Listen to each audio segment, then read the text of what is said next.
Vamos aqui ao esqueminha que eu montei, né, para tentar facilitar e, logicamente, permitir comparar, analisar de uma forma um pouco mais crítica, né, as categorias de empregados. Depois eu vou fazer isso com as outras, não é, tá certo? Espécies de segurados e também, às vezes, eu vou cruzar, como eu já montei já, tá certo? No caso do bolsista, para comparar o bolsista empregado com o bolsista que é segurado facultativo. Não é importante essas comparações, né? Para ajudar você a visualizar de maneira mais clara, com mais segurança, mais tranquilidade. Então, vamos lá, né? Vamos dar uma passada aqui pelos empregados, né? Então, veja, né? Esse aqui é o primeiro, né? Primeira linha, né? De empregado, aquele que presta. E eu sempre falo, né? Esse aqui, que é a primeira linha, ele te dá uma noção do que seja empregado, não é que o conceito foi retirado, né, no direito previdenciário, lá, né, inspirado na legislação trabalhista, quer dizer, aquele que tem um trabalho em regime de subordinação, não eventualidade, não é com mediante remuneração, tá certo, né? Então aqui nós vamos encontrar esses elementos, né? Então, aquele que presta serviço de natureza urbana ou rural, não faz a mínima diferença se ele está na zona urbana ou rural, mas ele está trabalhando, né? Tá certo? Em caráter não eventual, não é? Se ele está em caráter não eventual, quer dizer, ele trabalha de forma permanente, de janeiro a dezembro, né? Ou pelo menos naquele período, né? Tá certo? Ele vai trabalhar de caráter não eventual, né? Sob sua subordinação da empresa, né? E mediante remuneração, inclusive como diretor empregado. Ora, quando ele fala, né? O legislador aqui, inclusive como diretor empregado, ó, tá dizendo, é um diretor que é empregado, né? Eu tenho um diretor que é sócio, né? Tá certo? Ele é o diretor sócio fundador da empresa, não é empregado, né? Tá certo? Agora aquele diretor que foi contratado, né, pelos fundadores para ser o empregado da empresa é o sócio, é o diretor, não é sócio, é o diretor empregado, né? Então o tratamento dele é tratado como empregado no regime geral de previdência social, né? Agora, olha, nós temos aí vários trabalhos temporários, né, que serão tratados como empregado, sempre por períodos, né? Tem esse caso aqui que nós vimos, aliás, na aula, não na última, né? Nas outras que eu gravei, né? Que você já andou assistindo, e nós vamos ter aqueles, né? Que vão lá na frente também trabalhar num período, vão trabalhar num período como empregados, né? Que nós vimos aqui, né? Trabalhador contratado, olha aqui, né? Como trabalhador contratado por produtor rural, né? Tá certo? Para exercício de atividade de natureza temporária, por prazo não superior a 2 meses, e aquele trabalhador intermitente, né? Mas que vai trabalhar com subordinação, também são tratados como empregados, né? Então, aquilo para atender determinados serviços, vamos pegar, por exemplo, Zona Franca de Manaus, né?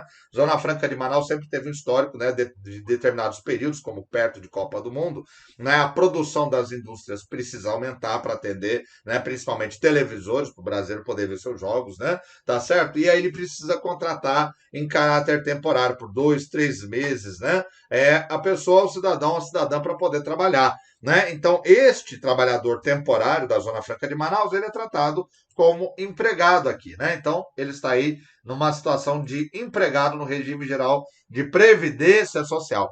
É claro, né, que a relação trabalhista é outra, mas o que interessa para nós é o quê? É para o regime geral, como ele é tratado, né, como empregado, tá certo? E como é que eu vou guardar isso para a prova? É isso que interessa, tá certo? Agora, a realidade lá fora, lamento, por isso que você está aqui, né, para passar no concurso e virar um servidor estatutário, que é melhor do que ser empregado, dá certo? É melhor do que ser temporário, é melhor que tudo, professor. Tá? Muito bem.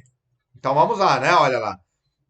Então já sabemos que esse aqui também é empregado, né? Vamos ver aqui o brasileiro, né, que trabalha, o brasileiro ou estrangeiro, domiciliado e contratado no Brasil.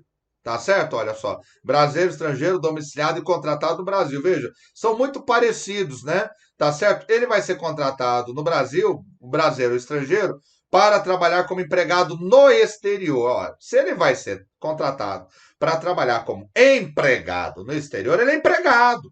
É fácil, não é? Tá certo? Em sucursal é uma filial ou agência da empresa brasileira constituída sob as leis brasileiras. Ele é empregado. e vai trabalhar para uma empresa constituída sob as leis brasileiras. Meu amigo, se a empresa é constituída sob as leis brasileiras, ele é tratado como empregado no Brasil. Então, ponto, acabou. Vamos lembrar que essa empresa vai obedecer a CLT aqui, vai obedecer à legislação previdenciária, né, do regime geral de previdência social. Então, ele tem que ser tratado como empregado. Brasileiro estrangeiro domiciliado contratado no Brasil para trabalhar como empregado, empresa domiciliada no exterior, com a maioria do capital votante pertencente à empresa constituída sob as leis brasileiras. Então vamos dizer que é uma empresa na Alemanha, mas quem tem o controle dessa empresa é a empresa brasileira. É uma empresa que foi constituída sob a legislação brasileira. Então essa empresa, ela obedece legislação trabalhista brasileira e previdenciária. Muito provavelmente é trabalhista lá fora. Não sei como é que funciona essa parte, né? Tá certo? Enfim, né, da relação, né, entre os regimes trabalhistas, né, mas ele vai estar vinculado ao regime geral de previdência social, tá certo? Porque a empresa que está lá está sob o domínio de uma empresa brasileira. Então você vai guardar desse jeitinho aqui. Muito bem, professor. Que mais, né? Aí nós vamos ter aquele brasileiro, aliás, aquele brasileiro não, né? Aquele que presta serviço no Brasil, a missão diplomática ou repartição consular de carreira estrangeira.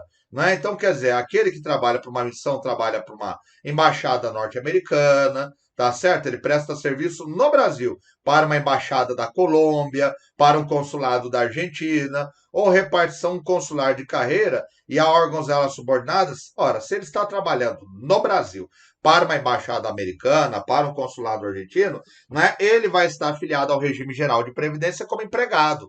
Agora, veja, estão excluídos quem? Né? O não brasileiro sem residência permanente no Brasil. E o brasileiro que é amparado pela legislação previdenciária do país, da respectiva missão diplomática. Então, né, aquele estrangeiro, ele não tem residência permanente no Brasil. Se ele não tem residência permanente, está trabalhando na Embaixada dos Estados Unidos, lógico, ele não é amparado pelo regime geral de previdência social. Ele vai ser amparado pelo regime geral de previdência lá dos Estados Unidos, né? Tá certo? E no caso, o brasileiro que trabalha, não é, nessa missão diplomática estrangeira, mas vamos dizer que ele optou, né, por se filiar à legislação previdenciária daquele país, que ele achou que é mais benéfica para o legislador, tudo bem, tudo bem. Lá é mais benéfica, então você não precisa ficar afiliado ao regime geral de previdência social. Muito bem, né? Vamos aqui, né? Brasileiro que trabalha para a União, olha, duas situações que nós temos: o brasileiro civil para lembrar que não é militar, né? Porque o militar ele é sempre regime estatutário, portanto, ele é filiado ao regime próprio de previdência e não ao RGPS, então ele não é assunto nosso aqui, ele é assunto lá do artigo 40 da Constituição Federal, que depois eu vou te mostrar, agora não é hora dele, depois eu mostro, né? Então aqui é o brasileiro civil, que trabalha para a União no exterior, em organismos oficiais internacionais dos quais o Brasil não seja membro efetivo, ainda que lá domiciliado e contratado. Então ele está vinculado ao regime geral de previdência social na condição de empregado. E o brasileiro civil que presta serviço à União no exterior em repartições governamentais brasileiras, lá domiciliadas e contratadas. Meu amigo, minha amiga, vamos simplificar a vida? Né? Vamos. Quais são os dois grandes regimes que são utilizados pela União para os seus agentes públicos? Professor, se servidor estatutário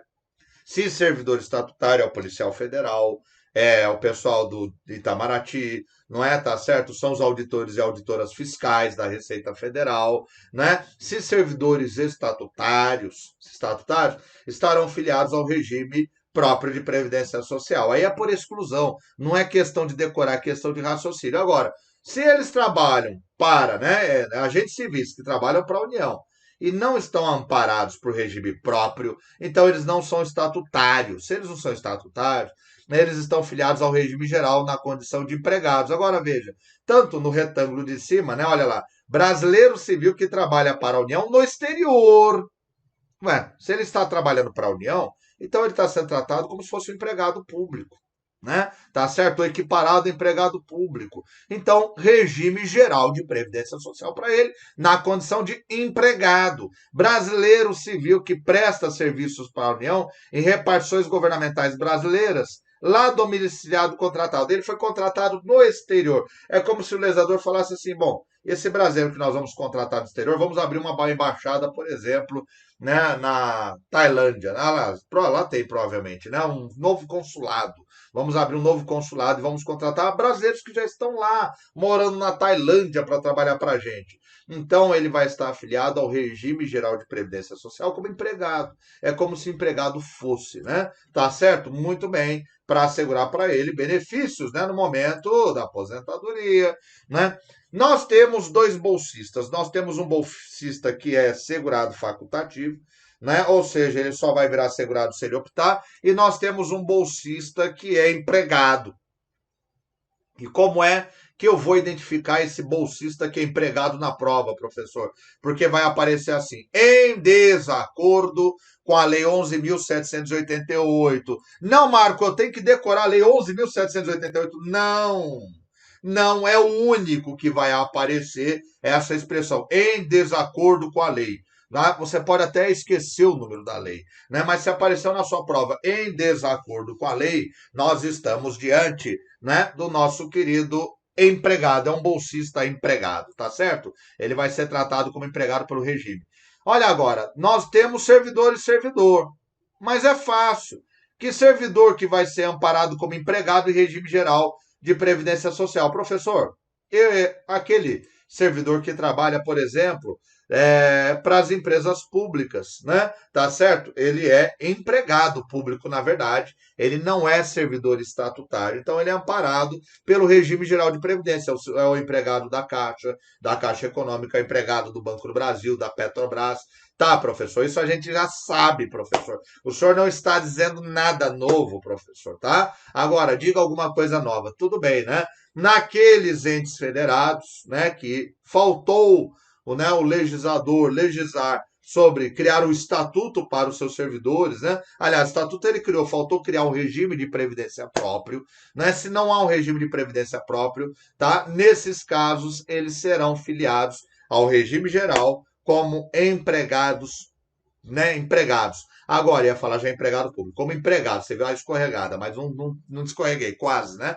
Agora veja, e se nesse ente federado, em determinado momento, resolverem criar uma fundação para administrar e criar um regime próprio para os servidores daquele município. Bom, aí eles passarão a ser vinculados ao regime próprio. Até lá, eles não vão ficar desamparados da Previdência e estarão filiados ao regime geral de Previdência Social. E repara, né? Servidor de Estado, Distrito Federal, município. Por que a União, professor? Porque a União já tem a FUNPRESP, que é para os servidores estatutários.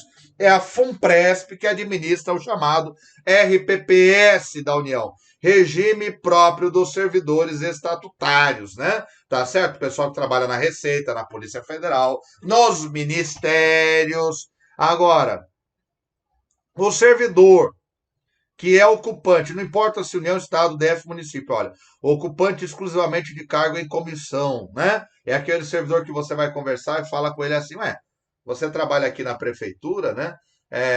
Mas você passou no concurso, né? Você conhece ele há muitos anos, né? Antes dele trabalhar lá. Ele fala, não sabe o que o prefeito ganhou a eleição, eu ajudei na eleição e aquele me colocou no cargo em comissão. De livre nomeação e livre exoneração. Tá. Então, quer dizer, ele vai acompanhar o prefeito. Se o prefeito perder a eleição, ele roda, né? Porque o próximo prefeito vai querer colocar alguém da sua tropa lá, né? Tá certo? A mesma coisa daquele comissionado que trabalha na Câmara dos Vereadores, Câmara dos Deputados. Se ele é comissionado, né? O famoso comissionado, como a população chama, cargo em comissão, né? Tá certo? De livre nomeação e exoneração, ele não pode ser filiado a regime próprio, porque ele não é servidor estatutário, né? Então ele vai ser filiado como empregado ao regime geral de previdência social. Muito bem, Marco, muito bem, né? Então, um jeitinho de você guardar, né? Os escreventes de cartórios, já falei, né? São todos empregados, são tratados como empregados aqui, né? Aquele que exerce mandato eletivo, prefeito, governador, presidente da República, sim, está afiliado ao regime geral de previdência social, não é? Tá certo, pessoal? Nossa, mas o presidente está afiliado ao regime? Claro, Claro, né? Tá certo? Que todos nós temos muita crítica é os penduricários, né? Sabe aqueles benefícios, auxílio paletó, principalmente o legislativo tem muitos penduricários, auxílio papel, auxílio papel, ia falar besteira agora, né? Deixa pra lá. Vamos foco na matéria, professor. Foco na matéria, tá certo? Muito bem, né? No próximo vídeo vamos falar do nosso querido contribuinte individual. Ah, não, tem questões, olha aí. Só que agora não são questões formuladas pelo professor, questões formuladas de provas por provas, bancas examinadoras, né? Então, no próximo vídeo, questões de provas. Fala pessoal, tudo bem com vocês? Sejam muito bem-vindos aqui ao Vencendo Concursos. Você acaba de assistir a uma aula ou uma parte das muitas aulas que nós temos aqui no curso preparatório Gabaritando INSS para o concurso técnico do Seguro Social. Seja muito bem-vindo, espero que você tenha curtido, tenha entendido a respeito dos assuntos que foram tratados nessa aula. Mas é importante para a sua preparação e aprovação nesse concurso que você continue estudando e venha estudar aqui com a gente no Vencendo Concursos. Esse vídeo é justamente para falar para você as vantagens que você terá estudando aqui conosco, tá certo? Então se você assistiu o vídeo até agora, fica mais um pouquinho, aguenta firme aí que eu vou fazer só uma divulgação, mostrar para você quais são as vantagens do nosso curso online preparatório aqui no Vencendo o Concurso para o INSS. Eu tenho certeza absoluta que depois da minha explicação, você vai querer continuar estudando aqui com a gente, tá certo? Então, vamos lá visualizar quais são as vantagens, então, do curso online preparatório aqui do Vencendo Concursos. Bom, pessoal, a primeira coisa é o seguinte, tá? O curso, você tem acesso imediato. Então, no momento que você adquirir o curso preparatório, você receberá no seu e-mail os dados de acesso. Então, vai o link da plataforma, do Vencendo Concurso, que é uma plataforma exclusiva nossa, tá bom? Própria, inclusive. Você vai receber aí o usuário e a senha para acessar o curso preparatório, tá certo? Você terá acesso ilimitado, ou seja, você poderá assistir às aulas quantas vezes você quiser, ok? Você terá no curso teoria e questões comentadas. Aliás, são centenas de questões comentadas pelos nossos professores para que realmente você tenha uma condição favorável e adequada para uma preparação para esse concurso do INSS, que, claro, é muito concorrido. Você terá material em PDF que complementa as aulas. Lembrando que o nosso foco aqui são aulas em vídeo, então a consequência disso é que, obviamente, você terá esse material em PDF, que são os slides que os professores trabalham para você montar aí seu próprio material, a apostila e fazer as anotações caso assim você desejar, tá bom? Você também participará de um grupo exclusivo do WhatsApp para que você possa receber notificações, atualizações do curso preparatório. Normalmente esse grupo ele fica fechado, nós abrimos vez ou outra para que os alunos possam, obviamente, interagir, porque o principal foco do grupo é que você receba as notificações, ok? E olha só, você ainda terá 2 bônus. Caderno de questões por matéria, que já está lá na plataforma. Esse caderno de questões, pessoal, é um material em PDF por matéria que nós separamos. São milhares de questões para que você possa treinar. Ou seja, então além das questões comentadas no curso em vídeo, você também tem as questões gabaritadas, são milhares de questões para você treinar. Aí é baixar o material em PDF e ir resolvendo as questões conforme você vai, obviamente, estudando, ok? E quando abrir o edital, dependendo da data desse vídeo aqui que você estiver me assistindo, evidentemente pode ser que isso já tenha acontecido, tá bom? Na abertura do edital, você terá direito a simulados. A quantidade de simulados vai depender da data do edital, ou seja, a data do edital e a data da prova, ok? Então, por exemplo, se a gente conseguir fazer 3, 4, 5 simulados, maravilha! Vamos procurar fazer o máximo possível para que você possa treinar intensivamente e conseguir aí a tão sonhada aprovação no concurso, ok? Como que você faz para adquirir o curso preparatório? Olha só, abaixo desse vídeo, na barra de descrição, vai ter um link na descrição ou na parte de comentários, vai ter um link, você vai clicar nesse link e vai ser redirecionado para a página do curso, onde você encontrará todas as informações relacionadas ao curso preparatório, tudo bem? Lá vai ter um botãozinho amarelo, você vai clicar nesse botão, vai preencher seus dados, escolher a forma de pagamento, que inclusive o valor do curso, gente, na boa, é super acessível. E o investimento, com certeza absoluta, vai valer muito a pena para você. Aliás, o investimento é importante para a sua aprovação. Quanto vale a sua aprovação, né? Pensa nisso. Agora, se você tiver alguma dúvida, você vai fazer o seguinte, vai entrar em contato conosco pelo nosso WhatsApp, né? Central de atendimento, para que possamos repassar todas as informações para você e sanar as suas dúvidas. Tá aí os números, ó, 11 9477 838693, tem o 985934651 e tem o 974656052. Pode entrar em contato com qualquer um deles, que um dos nossos consultores eles repassarão todas as informações aí relacionadas ao curso preparatório, tá certo? Bom, vou ficando por aqui, ó, clica no link aí na descrição, já faz a sua matrícula, já começa a estudar com a gente e eu te espero lá na plataforma. Valeu!